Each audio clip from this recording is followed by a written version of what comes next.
What do you think? How do you think it went then? I was very pleased. I really thought that went very well.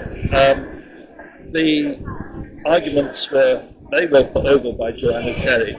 The UK government was falling back on the position of arguing that, well, they should just put it off for 3 months rather than trying to pull ahead with the argument we should not be able to have a review in Scotland. They seem to give up on that more or less. So I'm feeling fairly confident. Of course, you can never tell.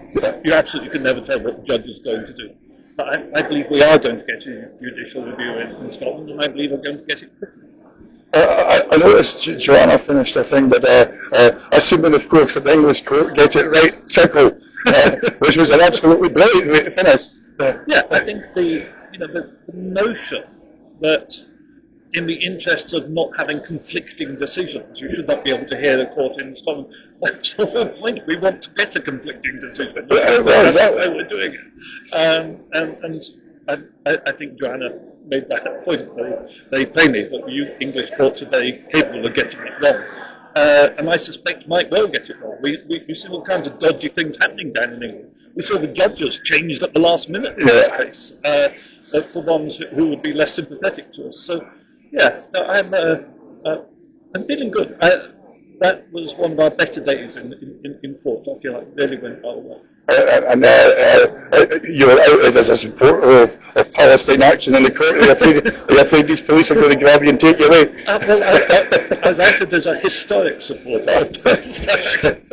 Just making that clear. Absolutely. I was a very strong supporter of Palestine Action when it existed. It doesn't exist anymore, so I no longer support it because it's not there.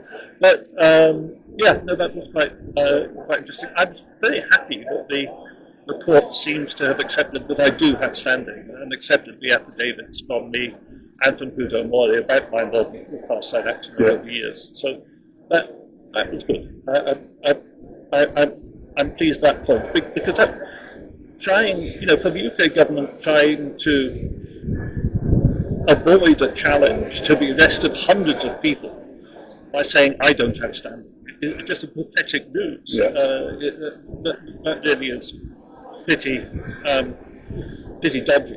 But they seem to have more or less given up on that in court as well. I really did think it went wrong. And with your liberation hat on for a minute, what do you think the chances are that the claim of right could end up being brought out the dusty document and brought into modern court?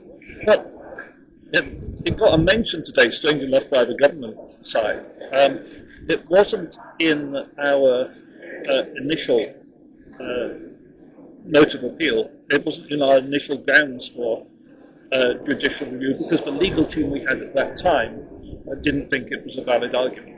We now have a different legal team, and it was indicated today that our grounds may adjust as we go along. And the claim of right was in my affidavit and was before the court. So I think they're well aware that is the ground we may be looking to bring in.